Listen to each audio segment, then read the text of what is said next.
Mega DSC notification నుంచి ఫలితాల విడుదల వరకు సజావుగా సాగిన చివర్లో అయోమయంగా మారింది. ఎవరికి కాల్ లెటర్లొచ్చాయో, ఇంకా ఎవరికొస్తాయో తెలియక అభ్యర్థులు గందరగోళానికి గురవుతున్నారు. పాఠశాల విద్యాశాఖ అధికారులు కూడా దీనిపై ఎలాంటి ప్రకటన చేయకపోవడంతో మరింత టెన్షన్ పెరుగుతోంది.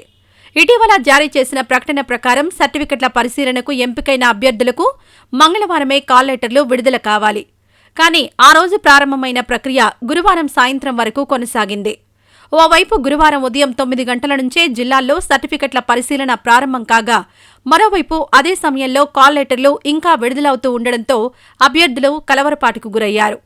మెరిట్ జాబితా ప్రకారం తమకు ఉద్యోగం వచ్చే అవకాశం ఉందని చాలామంది సంబరపడ్డారు. మార్కులు బోర్డర్లో ఉన్నవారు అవకాశం ఉండొచ్చని భావించారు. వీరంతా కాల్ లెటర్ల కోసం ఎదురుచూశారు. వీరిలో కాల్ లెటర్లు అందిన వారు సర్టిఫికెట్ల పరిశీలనకు హాజరు కాగా, రానివారు ఇంకా వస్తాయేమోనని ఎదురుచూస్తున్నారు.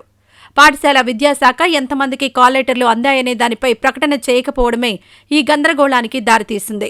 అందరికీ కాల్ లెటర్లు వెళ్లాయని, తొలి విడతలో ఇక ఎవరికీ రావని స్పష్టత ఇస్తే ఎదురుచూపులు ఉండవు.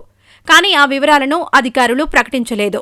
కాల్ లెటర్ల విడుదల ప్రక్రియ మంగళ, బుధవారాల్లోనే పూర్తయి ఉంటే రానివారు ఇక తమకు రావనే నిర్ణయానికొచ్చేవారు. కానీ గురువారం కూడా విడుదల కావడంతో తమకొస్తాయేమోనని అభ్యర్థులు ఎదురుచూస్తున్నారు.